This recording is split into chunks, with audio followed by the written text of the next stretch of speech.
কেন আজকে দেশে এত সমস্যা কেন? কেন হিন্দুরা সবসময় এই যে বর্তমানকালে একটা নতুন শুরু হয়েছে নিও হিন্দুইজম, নিও একটা fake narrative of Hindu religion. Hindu ধর্মের ব্যাখ্যা করতে গিয়ে, বেদান্তের ব্যাখ্যা করতে গিয়ে, বেদান্ত বলছে না বৌদ্ধ ধর্ম বলছে, বোঝা যায় না। তফাতও বোঝে কিনা ভগবান জানে। নিও হিন্দুইজম, পুরো হিন্দি বেল্টে দেখবেন একটা বিচিত্র। হিন্দু ধর্ম মানে মাছ মাংস খাবে না, হিন্দু ধর্ম মানে কি সব বিচিত্র বিচিত্র জিনিস। এদের হাতে যদি ছেড়ে দেওয়া হয়, কদিনের মধ্যে দেশটাকে সর্বনাশ করে এরা আবার ছেড়ে দেবে।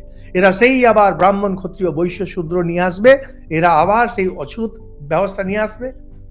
আমাদের লড়াই দুদিকে, এক যারা অপপ্রচার করছে, আর একজন যারা হিন্দু ধর্মের নামে একটা একটা পুনরুত্থান করে পুরো জিনিসটাকে একটা গর্তে ফেলার চেষ্টা করছে।